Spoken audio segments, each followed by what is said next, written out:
Thank you, Alan. I'm using a microphone because I've been suffering from laryngitis for the last 5 weeks and did everything possible to try and get rid of it. Honey, hot water, tea, lemonade, garlic. And my friend said, no, you need suppositories. And I'm like, what's a suppository? You know, one of those things for this up here, down there. Yeah, you're full of it. And another friend said, yeah, you need suppository. I'm like, you too? Whiskey! I went to the pharmacist. The pharmacist said, you need suppository. I'm like, okay, which one? This one. Just shove it up and hold your breath. So I shoved it up, held my breath. Nothing happened. Shoved up another one, held my breath. Next day, still here. So they don't work. So I'm just telling you right now, if somebody tells you use suppositories, have an open mind. They may or may not work. Depends on your physiology. I don't know much about mine, but those ones didn't work. So, apart from the suppositories, I'm really happy to be here. I got rid of them, by the way. But I'm really happy to be here with you. I'm back in the hood, because I was born and raised in the East End in Hastings Sunrise. I was a little guy there, grew up there, with my dear sister Vivian, who's sitting over there. Hey, Vivian. And growing up in the hood, I went to Lord Nelson Elementary, which was a multiracial, blue-collar, immigrant working class school. We had every nationality in the book, and we were all poor, and the library was my greatest source of inspiration as a kid, so I developed a love of books from the school library, and then the Hastings Library up in Hastings, which I was just at a couple of days ago. We didn't have books at home, and so for me, books were a wonderful, magical thing. Actually, that's not true. We had 10 books. Mom and Dad had 10 books on the shelf, and they were classics of, you know, a Dickens, Edgar Allan Poe, Plato. It was just, you know, Jane Eyre. Everybody was there, but only 10 of them. So I would come home from the school library. I would borrow as many books from the school library as I could, and then borrow more books from the Hastings Library. And until I discovered Spartacus Books, that was a big thing. Because I won my first book at the Lord Nelson School Library, and I bought my first book from Duthie's Books downtown in Vancouver. And it was a book by John Steinbeck, The Grapes of Wrath. And I was just like, whoa, I bought my first book, and it was a big deal. So years later, when Spartacus Books opened for the first time on West Hastings, opposite Woodward's, on the 8th floor of a high-rise opposite Woodward's. All of you weren't born then. It was the 8th floor. There was no elevator. You had to walk all the way up the stairs. I went to the top of the stairs, and there was this long, narrow space, like 1, 2, maybe 3 times as long as this, almost as wide. And Roger Perkins, who was an SFU librarian. I'm trying to remember. Was he a librarian, Alan? I think he was a librarian at SFU. He started Spartacus Books, and all it was a bare room with books on the floor that he had arranged like alphabetically in sections, but because they had no shelves. And you would walk along the floor, crane your neck, and oh, there's a book. And so Spartacus for me was a huge, huge, wonderful place, a resource to go and buy and browse. And I'm just so happy to see that it still is thriving in a beautiful new location here. I've been to the other previous locations. I think this is the best yet. Although I must say, the second location on West Hastings, a little further down beside that, opposite the, what was it? Sorry? Victory Square. Opposite. Kind of opposite Victory Square on the north side of West Hastings. I went to my first radical poetry readings there, and I saw Milton Acorn. Yes! Celebrated Canadian radical poet, and I was like blown away. This guy was completely smashed reading poetry, and it was just fabulous. So in honor of him, I brought a can of beer tonight. And I don't intend to get completely smashed just for my laryngitis. The other stuff didn't work, so I think somebody said, try a can of beer. Okay. Wrong orifice!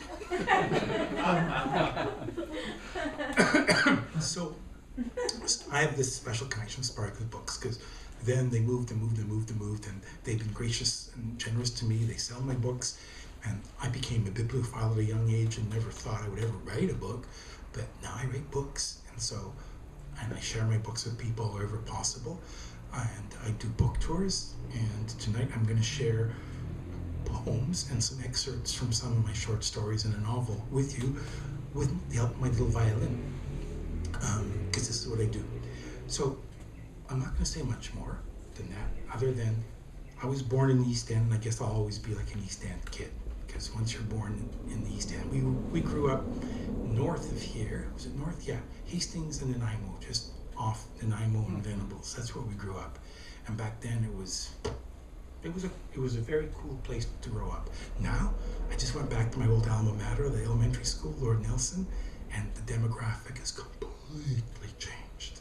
From a multiracial school, working class, immigrant, it's now almost a white school with white rich kids. Wow. Yeah, and I'm like, whoa, this isn't my school. What kind of school is this? And apparently the kids have attitude, because a friend's kid went there and she couldn't take it. And then they graduate and they go to Templeton, my other alma mater, this high school, and that apparently has changed as well. In my day, we had gang fights. And today there's no more gang fights. So it's There were like 8 years ago. Huh? There were like 6 or 8 years ago. Oh, Yeah. well, they've come back, good. A Son from the East End. Oh, this is a book called No Masters, No Gods, Dare to Dream, originally published by Vancouver's own Smarten Up, Get to the Point Press, which run by David Lester, sitting up here at the front. Thank you so much, David, for putting out this book a long, long time ago. A Son from the East End. I'm a son from the East End, of Vancouver, Edmonton, Winnipeg, Toronto, Hamilton, Ottawa, Montreal, and Halifax beside the tracks. The neighborhood of tightly spaced houses, tight jeans, tight-lipped, unsteady with the tongue, who use soap to wash away truth stamped into skin, sometimes taut around ribs, but never as white as yours.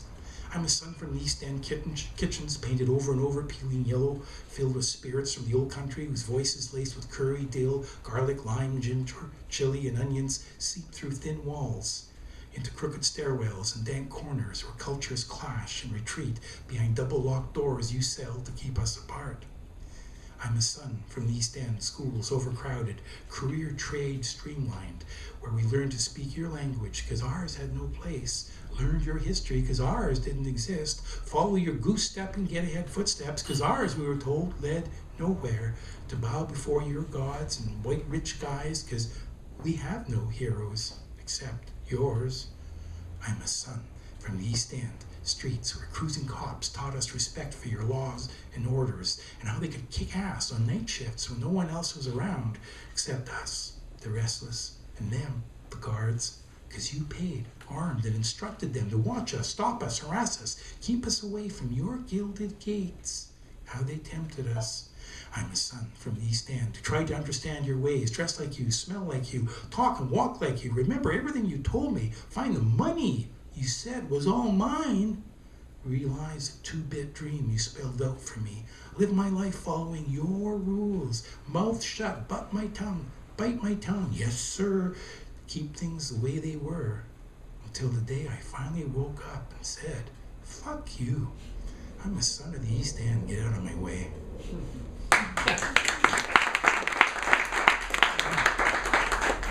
When we were kids, we didn't go many places because we had a car, but Dad couldn't drive that far because he worked, a regular work week and didn't have much of the all-day time. And our big idea of a family getaway was to drive to the west side of the city to escape the East End. So we would drive to the west side and look at all the big houses behind the big hedges with all the big cars and no people in the streets, right? I don't know if you ever noticed, it's still like that, but back then the streets were bare. No kids playing in the street, nobody yelling at anybody, nobody smashing bottles. It was just like, whoa, it's creepy, but it's beautiful. And we used to dream, well, Dad, can we move to the west side? No. Why not? Because it costs too much money. Oh. So we learned real early, class differences exist in the city of Vancouver. It's a class city. And we come back to the east side, look at the houses that were unpainted back then. Now they're $1 million, right? Back then, unpainted, broken picket fences, busted windows, kids running around half naked in the streets. And it's like, we're back in the hood. But it was okay. We ate craft dinner every Friday. We grew up strong and healthy, so no complaints. Are you guys into chanting? Sure. Sure? Yeah. Okay, let's try this. Let's see.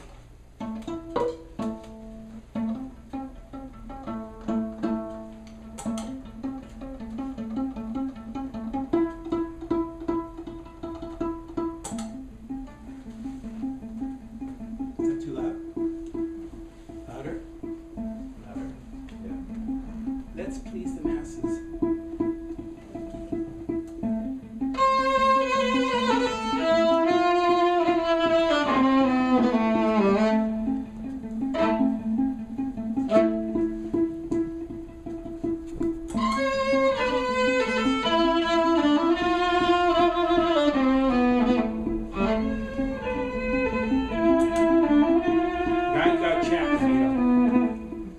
Can you say, burn the banks? Burn the banks!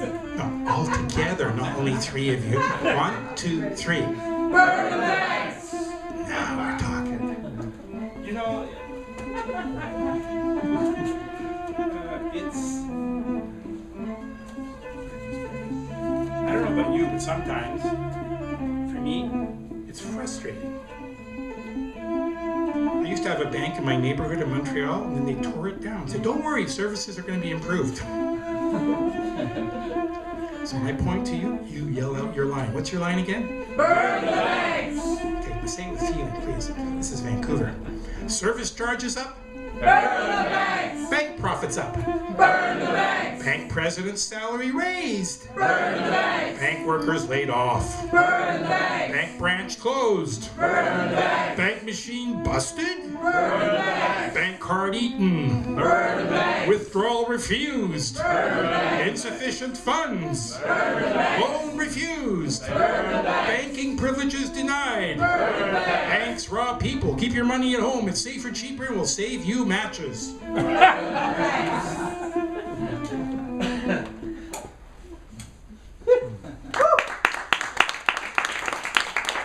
know Vancouver's a real big banking city, so it's. Okay, I'm just like going on. It's weird now that I mean, once upon a time I had one book, and I said, "Oh, I get to read from this book," or and now I had 2 books. I go, "Oh, I can read from 2 books," and I had 3 books. Well, I got 12, and it's like, what do you read from? And I just like pick and choose. So it's fun. It's fun to pick and choose. So let's pick this one. Rebel Moon. This was my first book of poetry, The Anarchist Ransom Poems, published by AK Press in the United States. I was so happy when this came out several years ago. And this one is a piece which speaks to, I think, a reality that some of you might even know here in Vancouver. The reality of immigrant workers. Are there any immigrant workers in the audience tonight?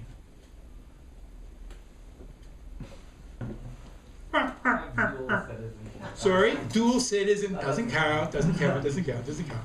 Oh, maybe we should do some music. We all know immigrant workers. You all know immigrant workers. This is I'm good. a worker, is that count? I'm an immigrant. Yes, workers count.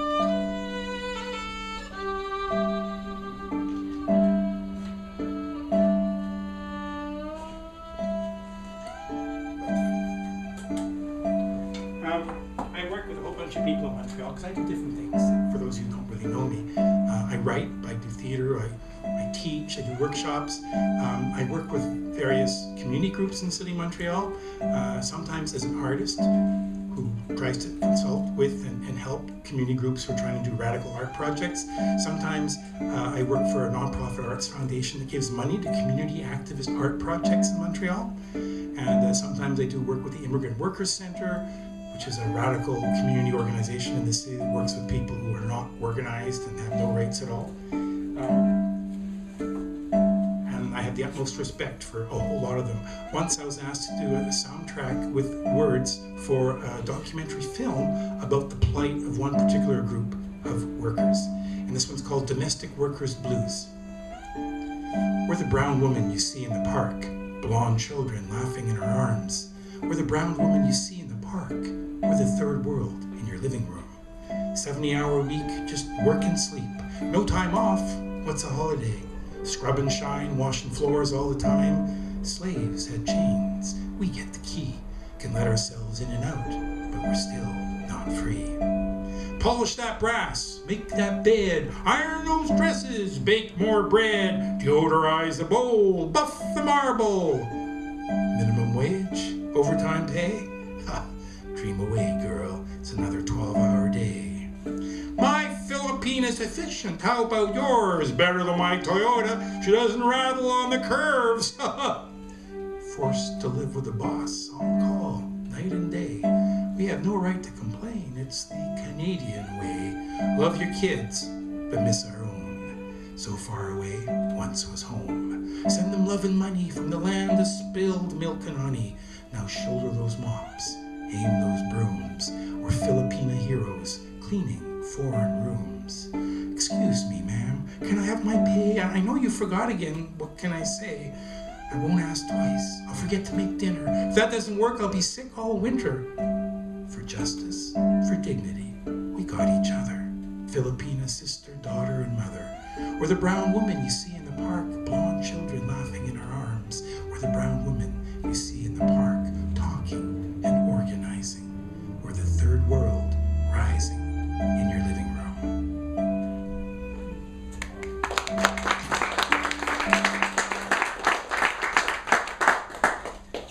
So we're actually, one of the organizations I work with, we just funded a community project called, with Filipina domestic workers who work 6 days a week, get Sundays off. They devote 3 hours every Sunday, every week now, to this community activist art project. We pay 2 artists, a theater person and a musician, to work with them. They're also Filipinas. And they recently produced, after 6 weeks, a 10-minute theater piece that contains poetry, visual art, dance, live music, and comedy. And in 10 minutes they explain the roots of Filipina emigration to Canada, the impact of American imperialism on the Philippines, and why they're fighting for workers' compensation, workers' coverage in Quebec right now. In 10 minutes they did this theater piece that says it all. And I was just like, holy shit. And they work 6 days a week. And one of the problems is working 6 days a week, you have no time off to learn French. And you know what's going on in Montreal these days? You don't speak of the French. It's very, very bad. And these women, they're incredible. Yet there's no time for them to learn French, and so they can never get ahead. But anyway, I'm so proud of them as a community activist art project. And they're now going to take this theater piece and perform it. They just did a thing for International Women's Day, and they're going to take that piece and perform it for union people and churches to try and gather support for their campaign to have workers' compensation, workers' coverage on the job, because they don't have any right now. So let's go to a housing question. Do you guys have a housing problem? You don't got a housing problem? Montreal, man, it's getting bad. It's getting really, really bad. Rents are rising, obviously. Condo prices are rising as well. They keep building more and more condos. They've looked at Vancouver and said it's a perfect model. Let's build condos just like Vancouver. So every square foot available land in Montreal is being built on right now. And people are being kicked out as well. And occasionally people resist and fight back. So now it's your turn to participate in this resistance poem. And I need you to help me. Can you do this? You all have thighs. Your thighs are in good condition, good shape. You can do this. Yes, you're good. This one's called galvanized. Me, I've been renovated, upgraded, condomized, gentrified, relocated, vacated, upscaled, displaced, remodeled, expropriated, privatized, terrorized, dispossessed, repossessed, evicted, restricted, and kicked right out.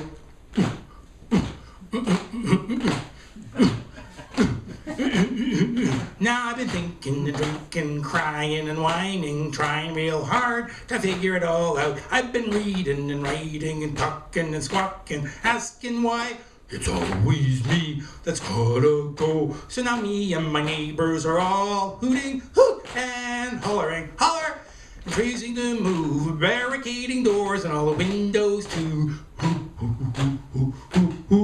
Cause we're contesting, protesting, defying, resisting, organized, persisting, pissed off, fighting mad and getting tired of getting relocated, vacated, upscaled, displaced, evicted, restricted, and kicked right out. This time,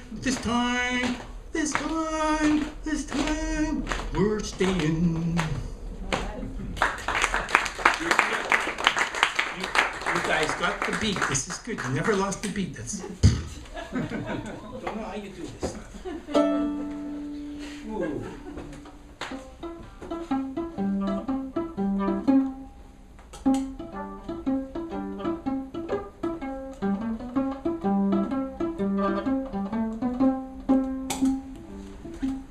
It's not loud, is it?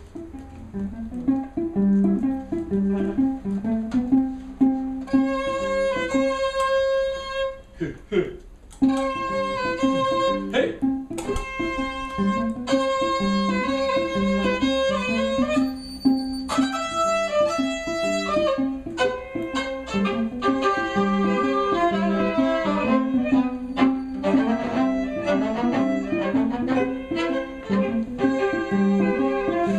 So,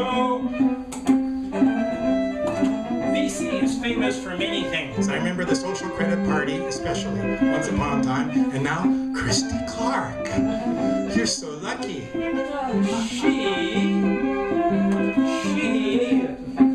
She's a what? Idiot. No, you don't say. From out of the cave, a recycled, glorified, used car salesman or woman beating hers or her chest. The best of all the con men. All hail mighty, mighty Neanderthal man, woman. Primitive accumulation, their historic stand, gathering more sticks and stones, their brilliant life plan. For one and all, children too. Primitive accumulation, their retread of God. All hail mighty, mighty Neanderthal man or woman. Sitting on the biggest pile of shit, their brain clogged with primitive greed and rot. This self-proclaimed mealy-mouthed savior who vomits and talks non-stop. All hail mighty, mighty Neanderthal man or woman. Humor me, tolerate me, listen to me, listen to the birds, the crickets, the wind. History only forgives if we give it a while, but we don't have much time left. That's the planet. Each one of us, only one life to bet. Yet mighty, mighty Neanderthal man or woman calls and shots with their primitive accumulation suit and tie and head full of rocks. All hail the 21st century corporate warrior dodo bird. All hail mighty, mighty Neanderthal man, the best of all con men.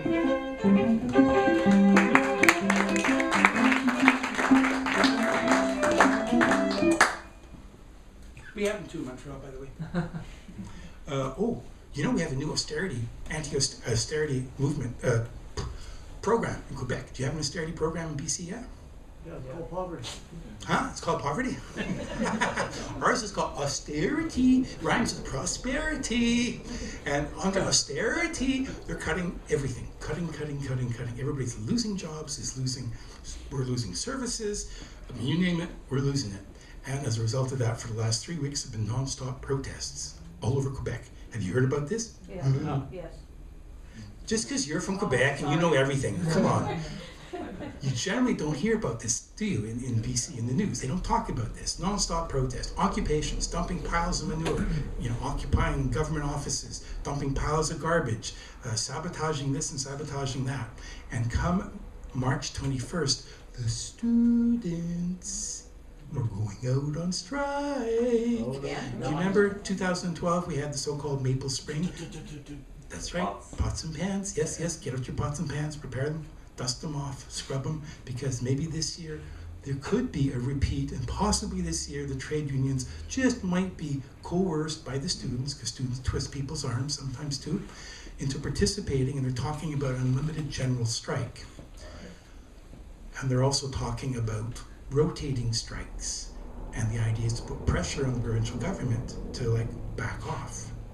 And the symbol for this movement is a wolf with fangs bared. And it's basically the people saying, we've had enough. So watch the news, go online. I'm sure you have a reliable source of news, right? Online, and watch what's happening. And also the 22nd, we're having our annual Police Bash the Protesters Day. It's the annual Citizens Against Police Brutality March. And so that comes the day after the student strike. So the day after the student strike, the cops come in the street in full force, and the people are there marching, and the police basically go, pop, pop, pop, pop, pop, pop, pop. Every year this happens, every year. And it's, I don't know, the brutality doesn't disappear, it just gets worse and worse. And the number of people killed, beaten up, surviving police beatings in the city every year gets greater and greater. It's unbelievable. Here the cops are nice, right? They don't beat up anybody. No. Okay.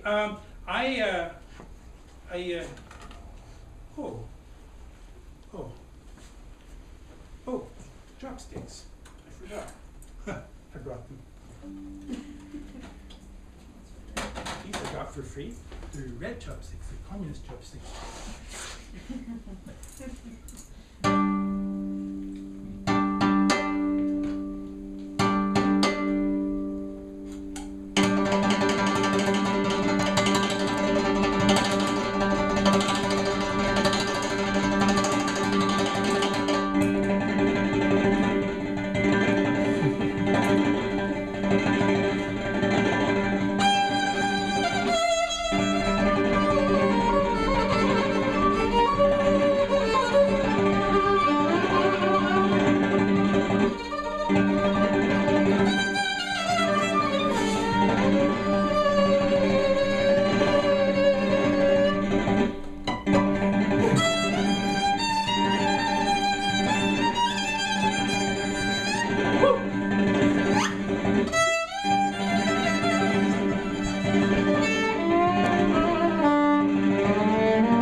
Today?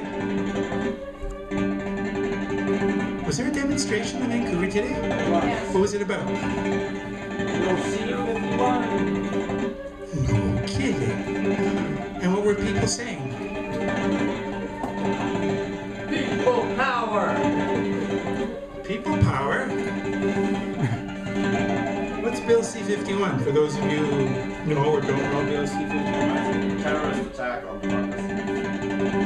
Terrorist attacks. We heard about that. I heard about that. Yes. In Ottawa. Well, of course. There's a terrorist under your bed, right? I could have told you that.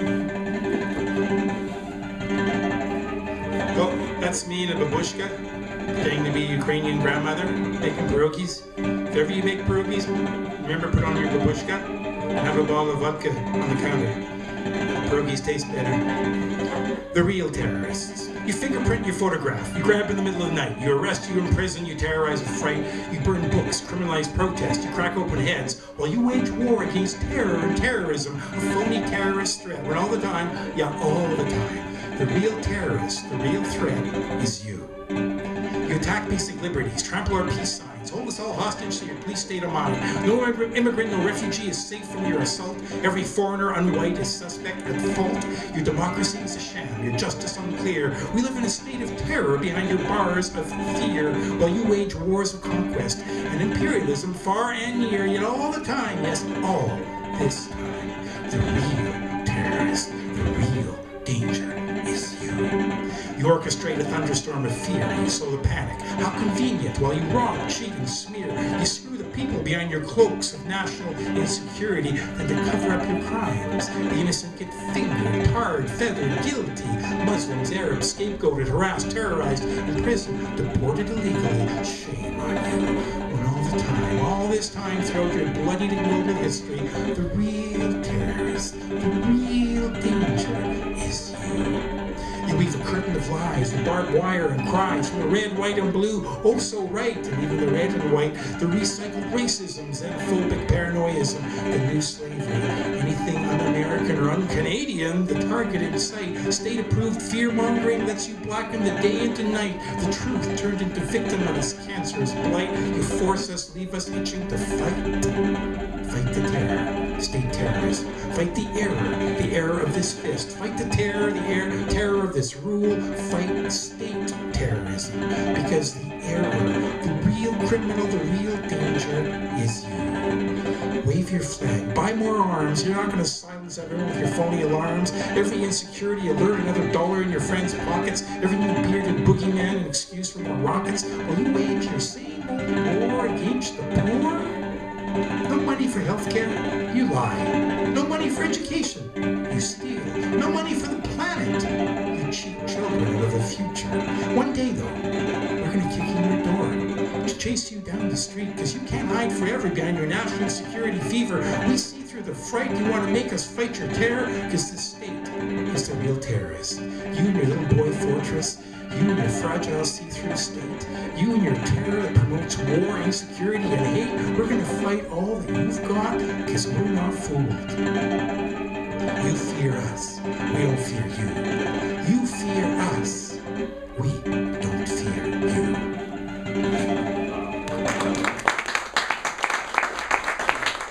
Fight C-51 wherever you can. I do remember some time ago when we fought something similar once upon a time. Do you remember the RCMP? And after the RCMP were burning barns and doing this and that and getting caught, the Canadian government said, oh, we got to separate security intelligence from criminal investigations and police powers. So let's create CSIS, the Canadian Security Intelligence Service. And there's some people in this very room who are part of a campaign to fight CSIS all across Canada. We formed committees, civil liberties, citizens against state surveillance. That was our name. And in French, it was les citoyens contre la surveillance étatique. And we had committees in Vancouver, Winnipeg, Toronto, and Montreal. And we staged a national campaign to fight CSIS from coming into being. And I do remember at that time being broken into in my apartment. And, well, I don't remember being broken into. I remember when they broke out of my apartment. Okay, apparently, when they break into your place, like to look for stuff or to plant evidence or to take whatever they want, you don't notice. Because they have like 36 people in the street like covering, and you will never notice when they go in. But when they come out, they don't give a shit.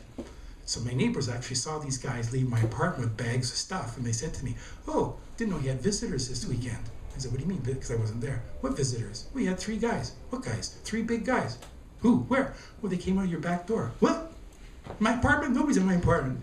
So I tried to get my front door. I couldn't get my front door. My front door lock was kind of like messed up. I go up my stairs. I look around. Curtain in my bedroom was wide open. Curtain's always closed. Window wasn't secured. It's always secured. I look around. Footprint on my futon mattress on the floor. I don't walk on my futon in my shoes, man. So the idea was they'd come in and remove whatever it was they wanted. I got a letter a week later saying, this is just to inform you that under such and such act, your correspondence and telephone calls and email and blah, blah, blah was under state surveillance. It's like, fuck you. So then we went to Ottawa to make a presentation before the Parliamentary Committee on National Security and asked, oh, by the way, how come one of our members had his apartment broken into? Oh, we can't answer that. Why not? Question of national security. And everything is under the cloak of national security. So another reason to fight C-51. You don't want them coming into your apartment and stepping on your bed. Spartacus Books. I want to dedicate this piece to Spartacus Books because it's kind of a piece about books.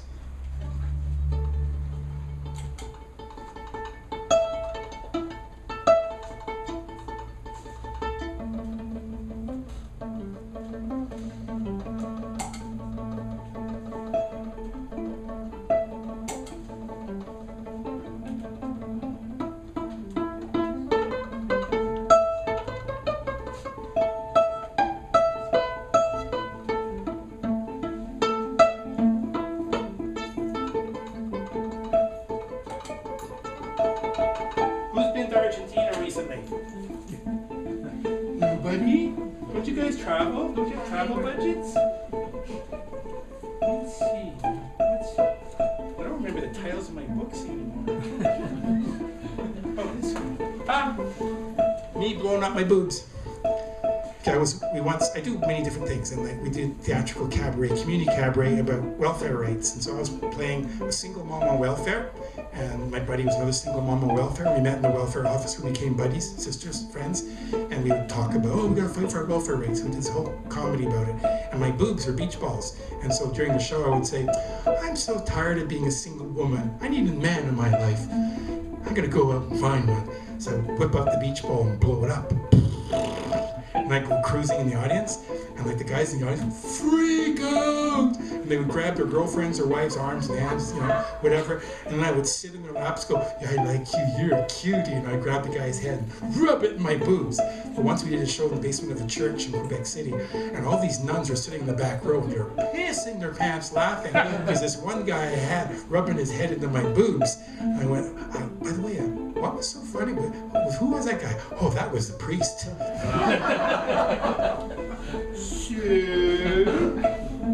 This one, though, is dedicated to Spartacus Books. No, there's no priest in Spartacus Books. This one's about Argentine anarchists. It's called Argentine Anarchists Read Books.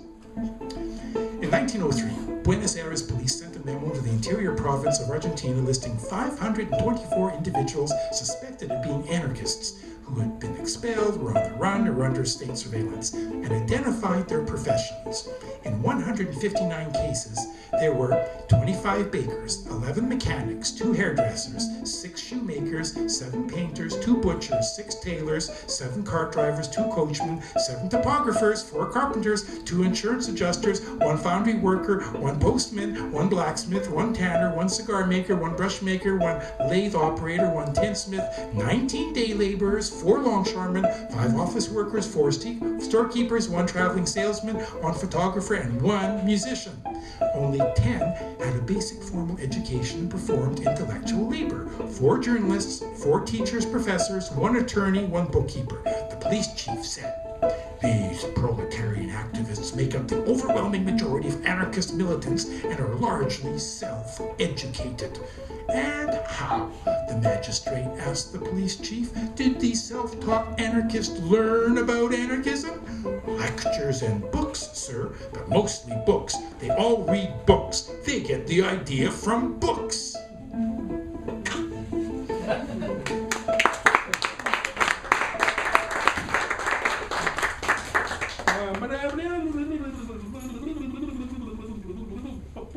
Okay, you guys want to do something. Okay, you guys could hum. Can you? Oh, let's do a bebop song. Okay.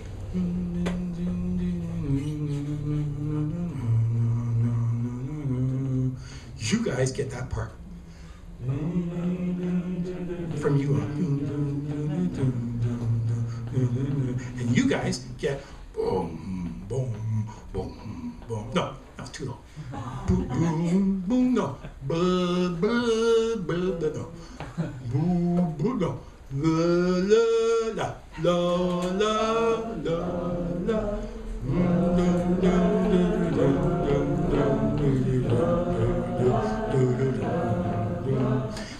I'm riding the bus late at night. Young woman gets on, sits alone on the right. Older man gets on, sits on the other side. Now he starts staring at her, like really staring at her. Here comes a long ride, a really long ride on the bus. She fidgets and turns, moves closer to the window. He crosses the aisle facing her, resting on his elbow. Now he's leering at her, like really leering at her. Here comes a long ride, really long ride on the bus. He doesn't take his eyes off her. I don't take my eyes off him. What to do late at night on the bus? There's a driver, me, him, her, just the 4 of us. I could say, "Hey, driver, could you please do something? This man is bothering this woman." I could say, "Hey, buddy, leave her alone. Don't bother her." What do I say to her?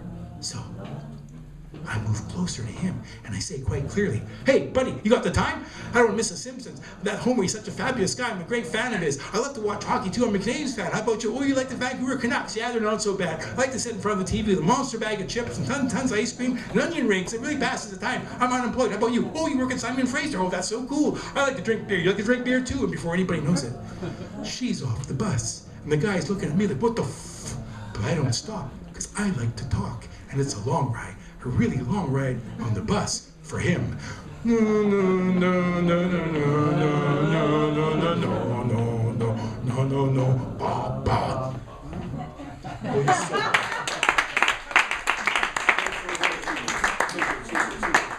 So we did the terrorists, we did that, we did that, we did that, we did that, we did that, we did that, we did that, we did that. We could do this. Ooh, ooh, ooh.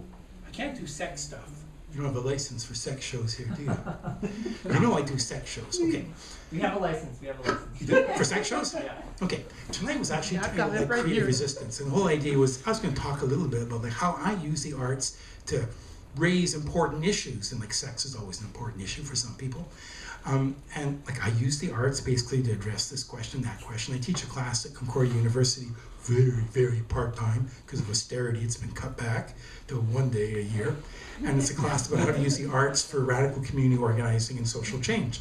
And I basically teach grad students who are trade union people, teachers, frontline healthcare workers, whatever, how to go back to work and incorporate the arts in their everyday work. So how would you use music, theater, poetry, comedy, film, web, graphics, whatever, in your work to address these serious issues? And of course, for me, one of the issues is always like sexual politics. I know here sexual politics is really good. Like you guys all have good sexual politics, right? And you go home under the covers and you have good sex, right? It's none of my business. I don't know who's going home with who tonight and doing whatever you're doing. It's your personal business. I never interfere. But I do give advice occasionally.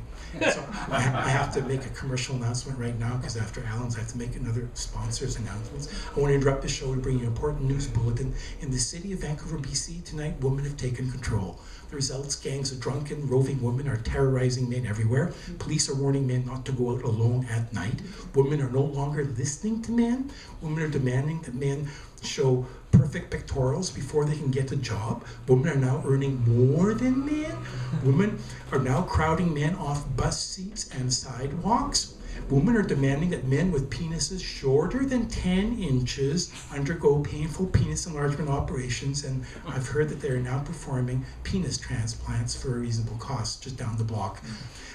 Women are now peeing all over toilet seats and the floor. It's really gross. So we're going to get back to the show. Thank you so much. So I dress up sometimes as a giant penis, a giant vagina, a giant butt plug, and a giant anus, because nothing beats a flaming 7-foot red anus, especially when you got laryngitis and you need to address issues down there. And my giant genitals speak to people about important issues, like how to have good anal sex and not bad anal sex, because too many people don't realize bad anal sex is not good. And if I was a dictator, I'd make every man on the planet have bad anal sex. Just once in their lives, they'd know how it felt. And I teach them how to make it better and use lots of lube and be gentle, right? Yeah. Anyway, so I teach people about all these sexual politics things, and it can be a dangerous job because I used to get death threats. Oh, remember Ed? Were you there for the death threats? I used to get death threats. I go across Canada. I perform every university and college and in the States as well. A couple times I had death threats and bomb threats, and once I got punched out when I was a giant penis. Have you ever seen me as a giant penis? No.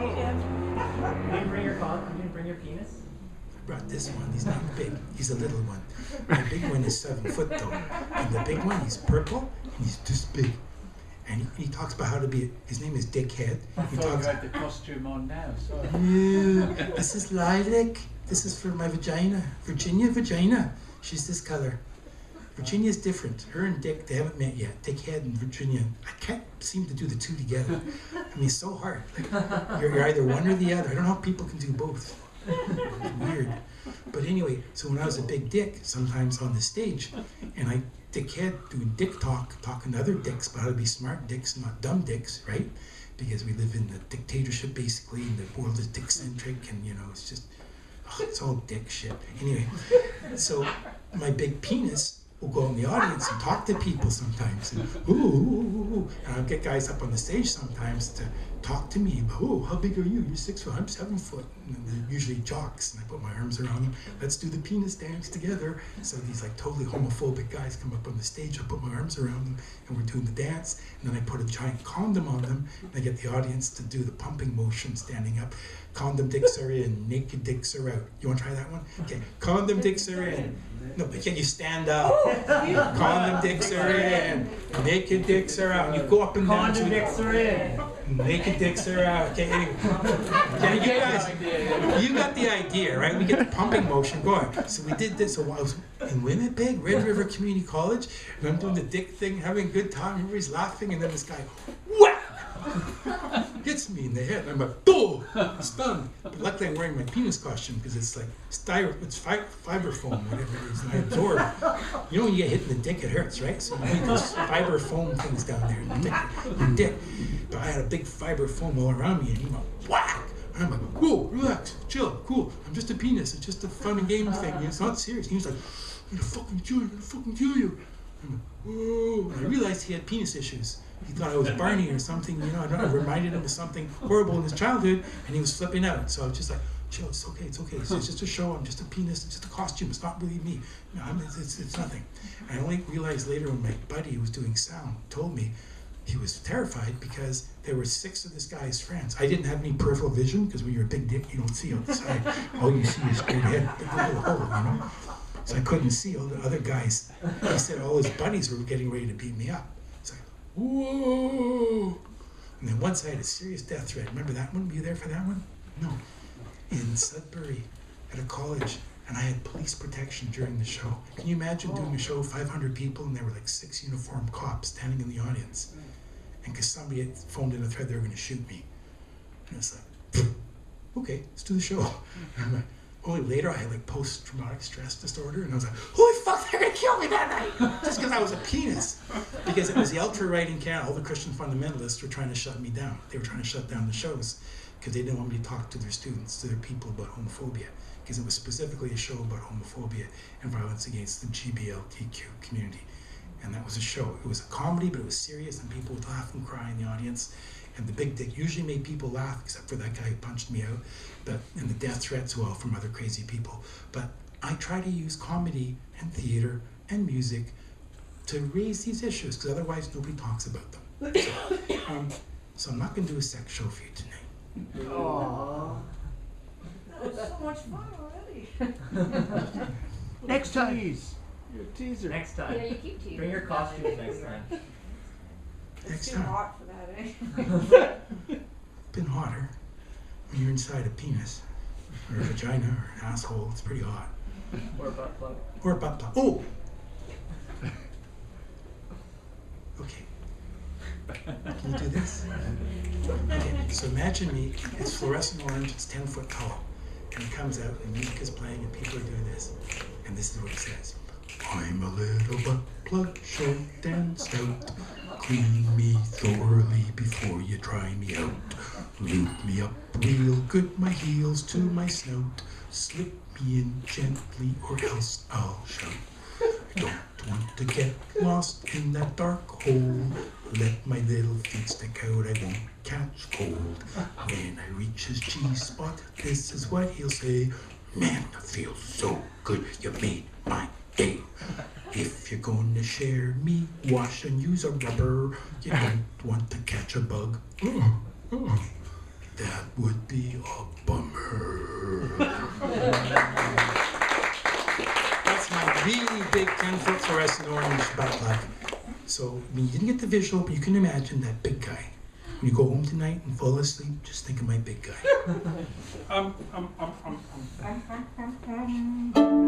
Let's do this one.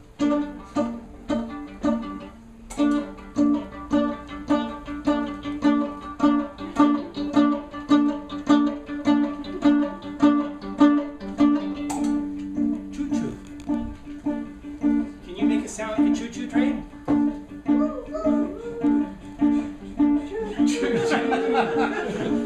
To help us out a bit. You guys are lame.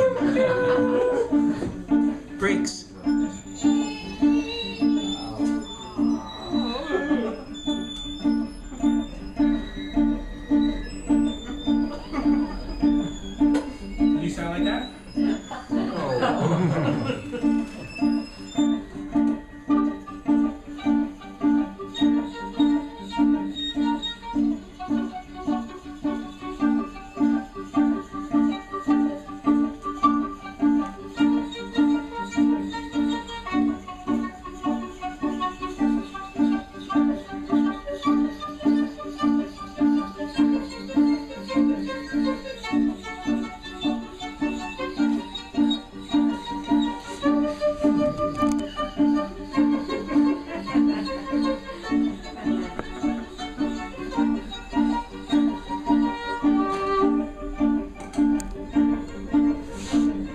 A good friend of mine, Bertolt Brecht, once wrote a poem.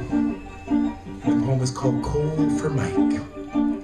It's about an Ohio brakeman who died of a lung disease while working on an Ohio coal train way, way back.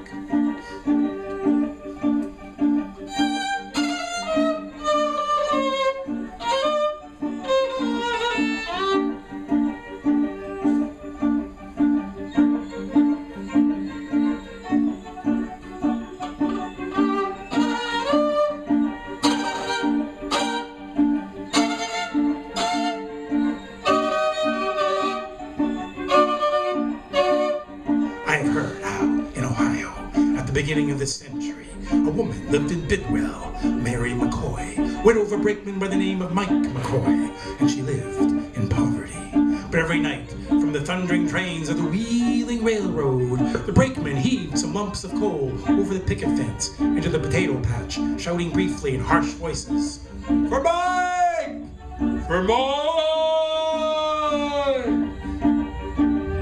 And every night, as the lumps of coal for Mike crashed against the rear wall of the hut, the old woman arose, crept drunk with sleep into an overcoat, and heaped the lumps of coal to one side. Coal, gift from the brakeman for Mike, dead but not forgotten.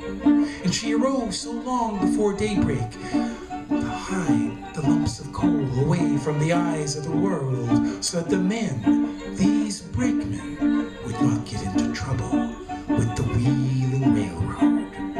For Mike! For Mike!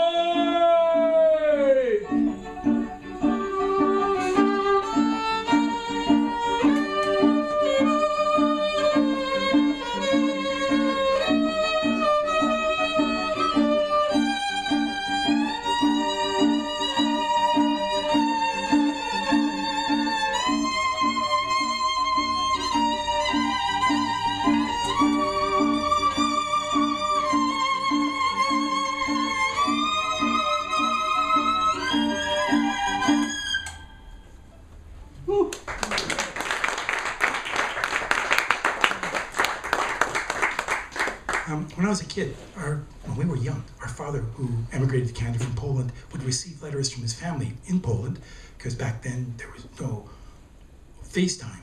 Nobody could Skype. It was just letters written by hand or typewriter or whatever. And we'd sit around the dinner table and Dad would translate these letters from Polish into English, and that's how my sisters and my mom and I learned about our family in Poland.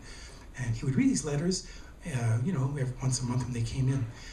I wrote a book called The Anarchist and the Devil, Do Cabaret, which is a book based on one of my band tours of Europe, because I play music in bands, and once upon a time we toured Europe.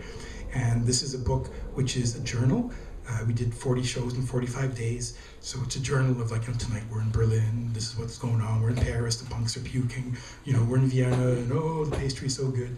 And it was also short stories. I'd meet people before, during, after shows, people just like you, and you, and you, and you, and you, and you, and you, and I'd write short stories about them. And then it also contains letters from our uncle to our father, before World War II, during the war, and after the war.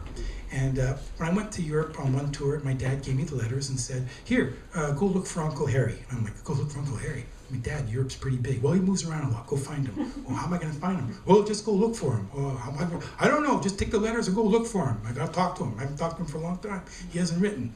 Okay. So I went to Europe on tour with the band. We'd do a show, and I'd run around looking for Uncle Harry, knocking on doors, ringing buzzers. "Oh, is my Uncle Harry living?" "No." "Oh, he used to live here." "Oh, where'd he go?" "I don't know." Okay. So he traveled a lot. So he wrote some letters, and in this book I include the letters from Uncle Harry to my father. And here's a sample of one of the letters that he wrote. And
black sheep of the family. Nobody knew much about him. He traveled a lot. He worked all kinds of odd jobs.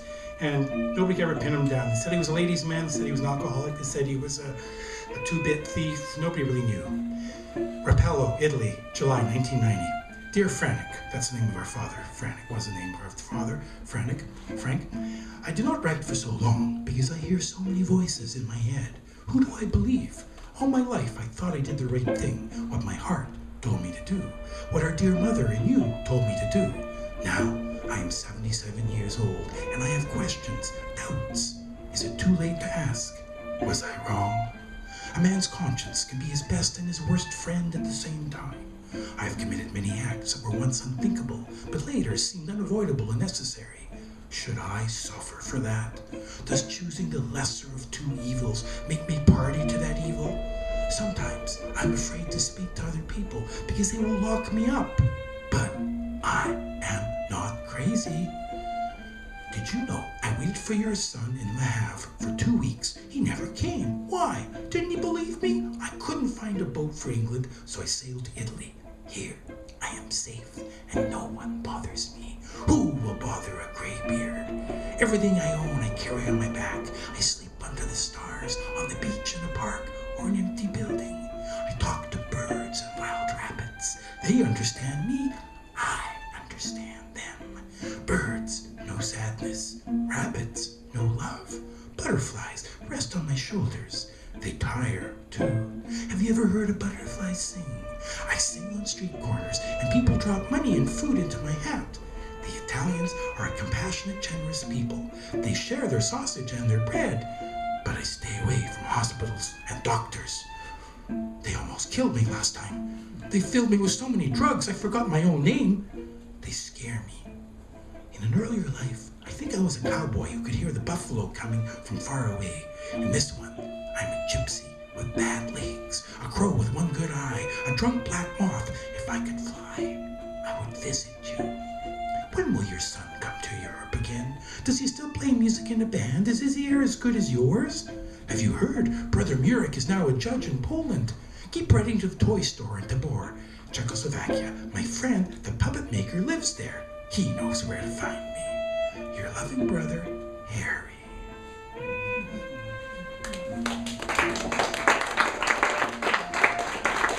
Here, on the cover of this book, is the face of a marionette I bought when I was in Tabor, Czechoslovakia, looking for Uncle Harry. The marionette is hand-carved, painted red with little black costume. He's about 10 inches tall. One night, I bought him in a toy store. There was nobody there. Outside, I sat on a park bench, put him beside me, started drinking a bit of vodka, gave him a couple of sips, drank some more, gave him more sips. We started talking. We had a great conversation. 2 people came by and went, "Who are you talking to?" And I'm like, "My friend." "Who's your friend?" Take a look. And they're like, "Ah, it's the devil!" I'm like, "Yeah, so what?" "Ah!" And they ran away. And we sat there all night just talking and drinking and having a great time. So I decided to make him part of the book. Put him on the cover, make him a celebrity. And now we drink all the time and laugh about the good times in Europe.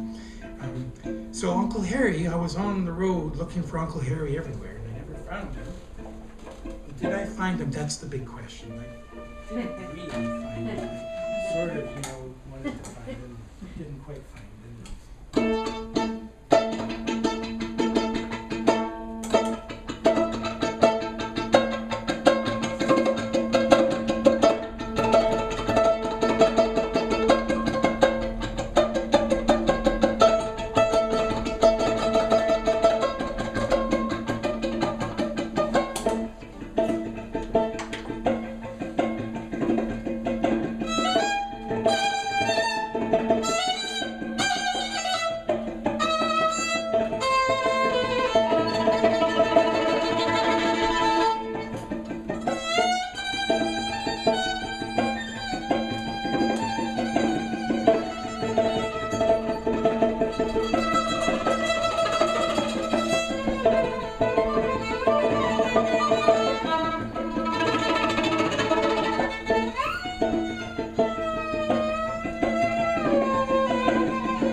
Let's go back in time. Poznan, Poland, May 1937. My dear brother Frank, I know as I write you are now on the steamer from Le Havre bound for Canada. I hope when you arrive in 2 weeks, this letter will find you in good health. You must have many exciting stories to tell. One day, I, too, will travel. It's only 3 days since you left for your great adventure, but already, Mama, me, Brother Leo, and Brother Murik miss you.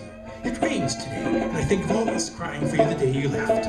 We're still eating the mushroom pierogies Aunt Sophie and Aunt Negotia made for your send-off. Maybe they have pierogies in Canada too. Do you remember the leaking ceiling in our bedroom? I emptied the bucket 4 times today. Our landlord refuses to fix the roof. The cuckoo clock chimes 8 o'clock, and outside the fascists keep marching up and down the street like toy soldiers. They make me shudder.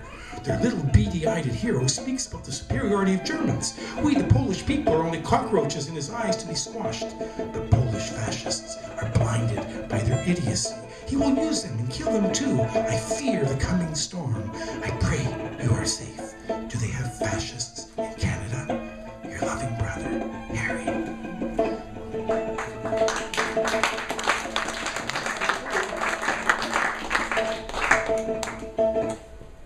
I'm very curious. In the book, Uncle Harry became an anti-fascist. And then next thing I know, I went to Europe and I was touring with this book, with my violin, because this book had been translated into Italian. So I was touring Italy with the Anarchist and the Devil in Italian and performing. And everywhere I went, I heard stories and saw TV clips and heard the news. Gypsies, gypsies, gypsies, gypsies, gypsies. And I'm like, what's going on over here? It was only when I came back to Montreal and did research, I realized there was a massive expulsion of Roma refugees all across Italy. And I thought, what the hell? There's a story here, I gotta write about it. So I wrote a book, a novel, called Cazzarola, Anarchy, Romany, Love, Anarchy, Romany, Love in Italy, based on the history of a 130-year-old family that I invented, the Concordia family. And they start in 1880, and the story leads up to today.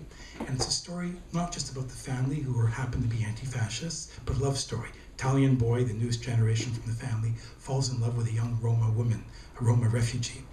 And the book starts in 1880 and goes back and forth, comes all the way up to today. When I started writing the book 5-6 years ago, it took me 5 years to write it, I had no idea the book would be more relevant today than ever before.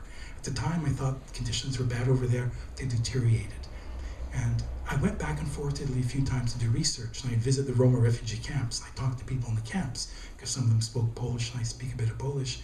And I said, oh my God, the conditions are atrocious. Here in the middle of Rome, beautiful city, with gorgeous architecture and fountains and mansions everywhere, they're living in abject poverty, in huts that are made out of recycled bits of wood, plastic and cardboard, covered with just plastic tarps, sleeping on the ground, on rugs they've scrounged from the garbage, eating out of the garbage. Nobody will hire them. There's an incredible amount of discrimination. There's an incredible campaign of violence directed their way, promoted, instigated by the Italian government to get rid of them, so bullseyes painted on all their backs, and their camps are being burned to the ground. Italian fascists, neo-fascists, would attack their camps with Molotovs and burn them to the ground. And they would burn not just 10 huts or 20 huts, but 100, 200 huts at a time, and then physically chase them out with crowbars and pitchforks and bats and chains. And nobody knows how many Roma have actually died these years, because the government doesn't care.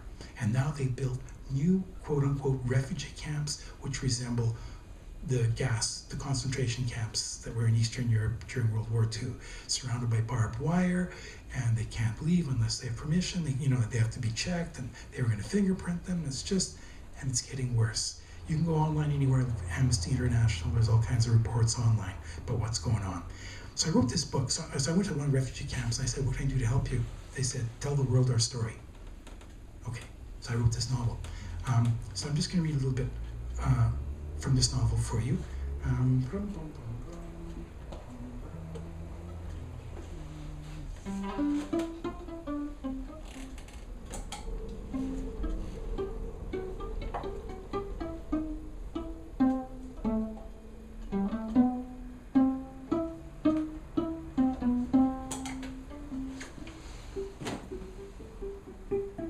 The great-grandfather is the narrator of the book. born a long, long time ago. And it starts like this. The night of the Great Rock Slide, 1880. I was born the night of the Great Rock Slide. There was a deafening roar that echoed across the valley, not a moment's notice, when part of the mountain slid into a ravine, carrying with it several houses. Then the earthquake struck. Everyone in our village ran outside with lighted candles and crossed themselves, falling to their knees, praying it was not the end of the world. Dogs howled, goats and sheep brayed, terrified children and parents screeched and looked to the starlit sky for answers. My father, poor shepherd, grabbed a pitchfork and was prepared to engage whatever monster appeared demanding flesh and blood. My mother couldn't leave the bed. She was in the middle of childbirth, screaming like a demon. But I didn't cry when I arrived, or so my mother said. The midwife said it was a mixed omen, a sign from above. He will be a contented baby and grow into a man who never complains. She was wrong. Generations later, over many bottles of wine at the dinner table, my entire family, the Discordias, still debate the midwife's controversial prediction. It disappoints me that they find nothing better to talk about. So Antonio, the young guy, is in love with Cinca, the young woman, and she disappears, and he's trying to find her. And he goes everywhere, and he can't seem to find her. Where is he? Antonio, where are you? No, I'll read you a bit about her brother. No, yes, no, go back to Antonio, sorry. These little yellow things are supposed to help you find yourself. I never find your spot. Oh, here.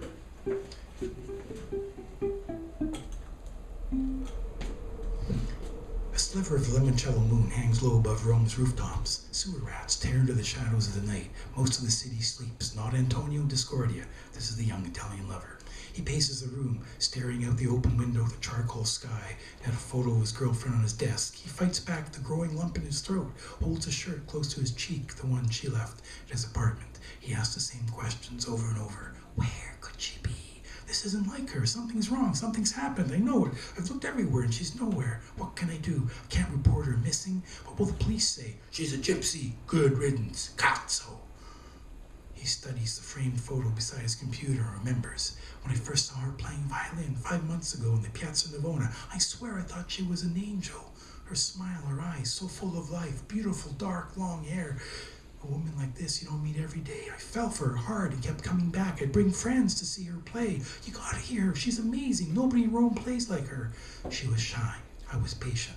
I bought her coffee, sandwiches, hung around. We talked music, philosophy, history. She's smart, a real thinker with opinions about everything. She told me she loved to read and study history when she could find books. We got along effortlessly. Cinca is a gypsy. I'm proud of it. Not your stereotypical fortune-telling gypsy, no, not at all. She's a Romni, the correct term for her and her people. She comes from Bukovina in northern Romania. Her dad was a village violinist. After he died, Cinca came to Rome with her family, hoping to make a living. But it's not easy for Roma people, especially today. And now she's gone. He slumps into a chair. The tears stop falling. He nods off to sleep. A pale finger of moonlight caresses his cheek and runs through his hair. He dreams of Cinca flying high above the rooftops of the city. He calls out to her. She turns to look down at him. So the story goes on and on and on about Cinca and Antonio. But now it's your turn. Are you scared? No. You don't have to be scared. You get to pretend for a limited time That you are members of an anarchist partisan organization in Italy during World War II. Now, you all know your Italian history, right? Because my book is essentially 130 years of Italian history condensed into one book. But I also did a soundtrack. Can you give me the soundtrack, Peter or Alan? Show me the soundtrack. I did a soundtrack and music that I recorded in Italy. I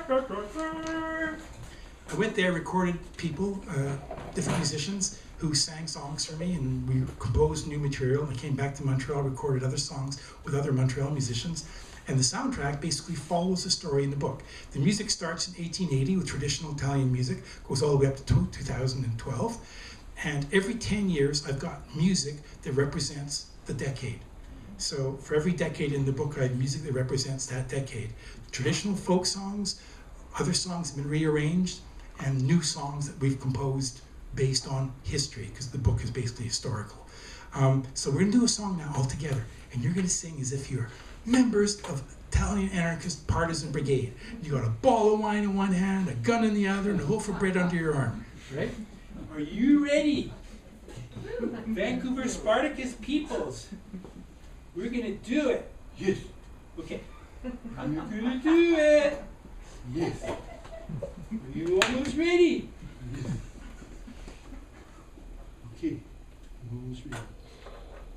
Let's plug this thing in. Let's turn the volume up. Do you know this song? Bella ciao, Bella ciao, Bella. You know it, obviously. Just guessing.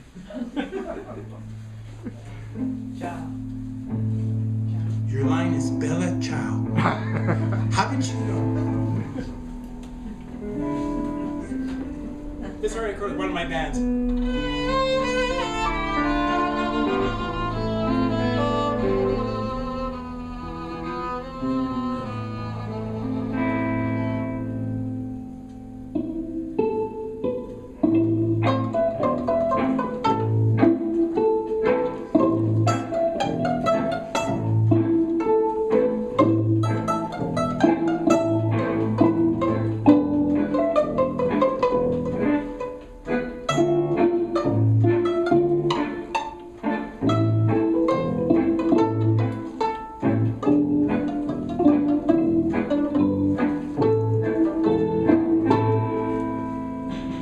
You ready?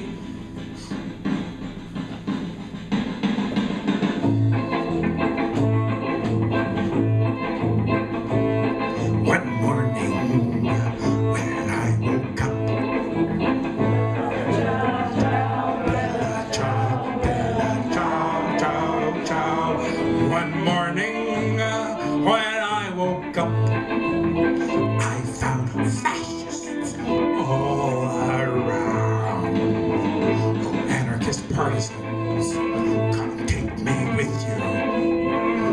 Bella ciao, Bella ciao, Bella ciao, ciao, ciao. Oh, anarchist partisans, come take me with you. 'Cause I'm not afraid to die. Take me up there.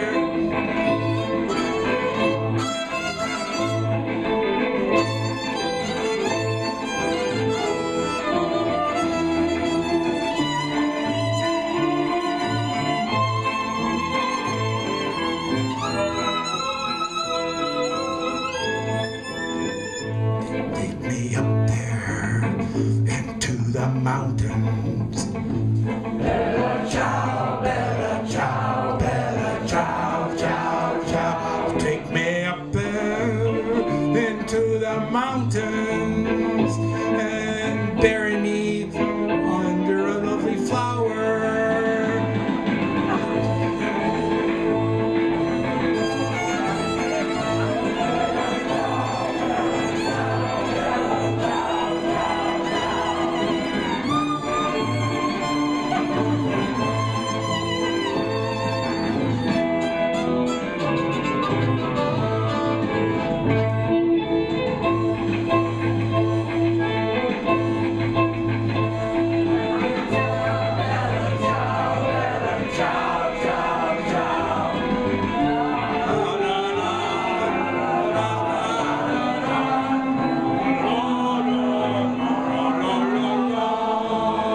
If I die fighting, you gotta bury me up there in those mountains, and you gotta shade my grave with a lovely flower. Ciao, Bella, ciao, ciao, ciao. So all the people who pass by are gonna say, what the hell is that? And you're gonna tell them, there, that grave there, that's a grave of an anarchist partisan.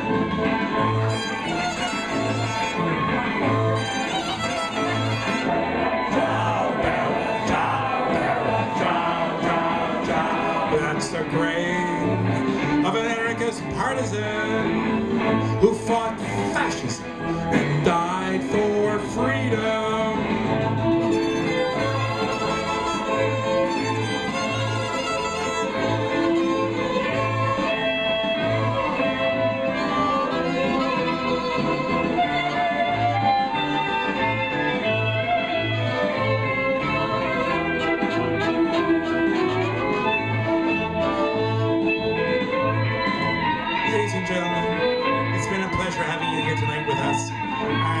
forward to seeing you some other time. I don't know when or where.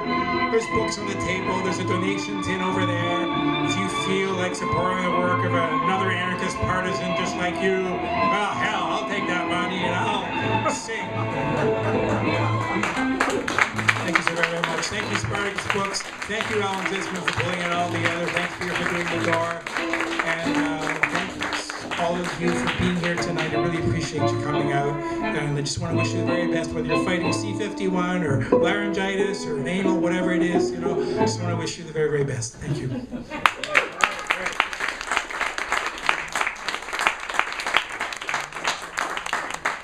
Any quick questions before I actually say goodbye?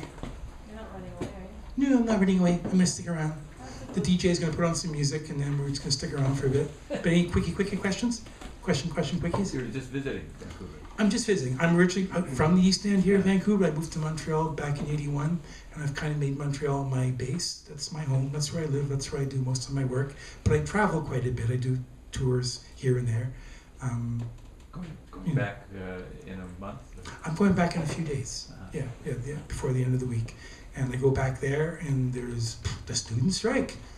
You know, it's going to happen March 21st, and there's going to be there's a lot going on in the city right now, in Montreal and Quebec, because the government is so.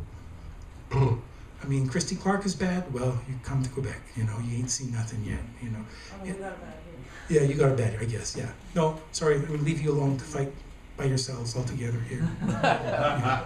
With Spartacus Books, of course. They help Spartacus Books. And all your anarchist partisan comrades. Quickie questions? Yes? Fascism out east. You know, there's a new fascism. It's like the suit and tie fascism, and it's like the Stephen Harper fascism. Like, nobody will come out and say it, and, you know, but we have, like, civil liberties in the city of Montreal and in the province of Quebec, especially in the city of Montreal. Like, they've been attacking people's right to assemble, to march in the street, and people run head first into police, like riot sticks and shields. It's really, really bad. I mean, the city over the last few years has taken a turn to the right for the worst. And I mean, if that isn't fascism, I'm not sure what else is. But Stephen Harper's game, you know, he doesn't call himself a fascist, but we all know his connections, his history. We know his vision for Canada. We know what he's done to Canada. If this isn't fascism, he's in the pockets of the oil companies. Well, Mussolini in Italy was in the pockets of the industrialists in Italy back then. He was put into power the same way that Harper was put into power to carry out what they want, and he's doing the same thing. And we have to fight that, you know, as best we can, however we can, whether it's through anti-pipeline occupations, resistance of whatever form, or, you know, people marching in the street, people occupying offices. I mean, we have to, like, step it up, I think, and it's got to be more creative and more imaginative. There has to be way more creative resistance. I think people have to think in terms of using imagination, how to fight back, and it's got to be much more creative. Marching in the street sometimes doesn't do it anymore. Petitions don't do it. Letters of protest don't do it. I'm not saying those are ineffective, but we've got to step it up, I think. Mm-hmm. Woo! Oh, yeah. Okay. Thank you so much again. DJ, hit it.